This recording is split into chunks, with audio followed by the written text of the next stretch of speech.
हमारे यहाँ पे सबको फ्री विल दी है। तुम्हारा फेवरेट कौन है?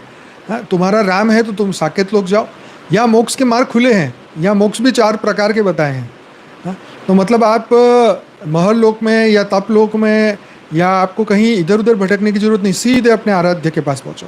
बाबूजी ने बोला राम और कृष्ण तो ऑलमाइटी अथॉरिटी के अवतार है, तो वहाँ तक भी पहुँच गए, उनके लोग तक भी पहुँच गए तो भी बहुत बड़ी बात है। तुम्हारे अंदर रिकॉर्डिंग है, तुम्हें जो अच्छा लगता है उसको, सनातन में तो फुल्ली लोडेड है भाई।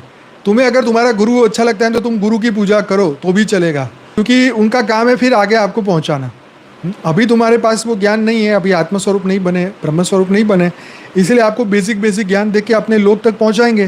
क्योंकि तपलोक में भी सभी गुरुओं के आश्रम है, वहाँ पर भी उनके गोले हैं, वहाँ पर भी सभी आत्माओं को रखा जाता है, पढ़ाया जाता है, तो वो आत्मा फिर वहाँ जाते हैं। परंतु ज्ञान के बिना क्या फ़ायदा? हमें तो नमस्कार उन्हीं को करना है जो ब्रह्म ज्ञान ब्रह्म स्वरूप बनाए। हाँ, जो ये ज्ञान दे, जो वेद उपनिषद पुराणों का परम सत्य ज्ञान बताए, जो तुम्हें शिवत्व की प्राप्ति कराए, जो तुम्हें शिव समान बनाए, जो जीव वाले नहीं, स्वर्ग का सुख दिखाने की बात नहीं कि तुम्हारी सभी इच्छा पूरी कर दूं, ये कर दूं, वो कर दूं, ऐसा तो कोई कर भी नहीं सकता। और अगर बाई चांस किसी के कोई देवी देवता ने तुम्हारी लॉटरी भी लगा दी तो तुम कर्म बंधन में तो फंस ही जाओगे। ये ब्रह्मांड के नियम है, कोई तुम्हारा यहाँ फ्री में कोई तुम्हारा कुछ करने वाला नहीं है। तो ये बात को समझना होगा। हाँ, तो तुम्हारे अंदर जो रिकॉर्डिंग्स है वो करो, नो प्रॉब्लम, आप कहीं भी जाओ, लेकिन ब्रह्म स्वरूप बनो। हाँ, एक धरती से जीव कम होगा और एक शुद्ध आत्मा बने, या दिव्य आत्मा बने, या परम आत्मा बने, इस ब्रह्मांड के लिए तो ये खुशी का ही समाचार है। तो ये मेरा वीडियो बनाने का मकसद ऐसा नहीं है कि मैं उनको कुछ डिफेम करूँ या उनके बारे में बुरा कहूँ।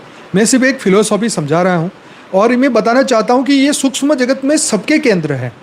क्योंकि ज़्यादातर लोग ये सूक्ष्म जगत नहीं मानते हैं, लाइफ आफ्टर डेथ नहीं मानते, और ये पूजा साधना इस सबको फ्रॉड समझते हैं।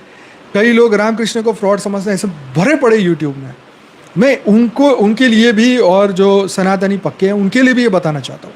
हमारे तो है तो सब सनातन के ही अलग अलग संप्रदाय, चाहे स्वामीनारायण हो, चाहे ये हो, चाहे वो हो, सभी लोगों ने अंत में तो यही सिखाया। हाँ, चाहे उन्होंने मोक्ष की बात करी, ऐसा तो उन्होंने नहीं बोला कि मोक्ष नहीं कराएंगे तुम्हारा, ठीक है। तो यहाँ पर हमें बुराई नहीं हम किसी की बता रहे हैं, परंतु ज्ञान का जो क्रक्स है वो बताएं। आप वहाँ पे 5 साल जाओ और बाद में आपको पता चलेगा अरे ये तो मरने के बाद तो इनके सिमंदर स्वामी के लोक में जाना है और फिर वहाँ से मोक्ष होगा। तो भाई सनातन तो अरबों साल से यही सिखा रहा है। दादा भगवान का तो शायद ये 50-100 साल से ही आया होगा ये ज्ञान। तो ये बात आपको समझना होगा।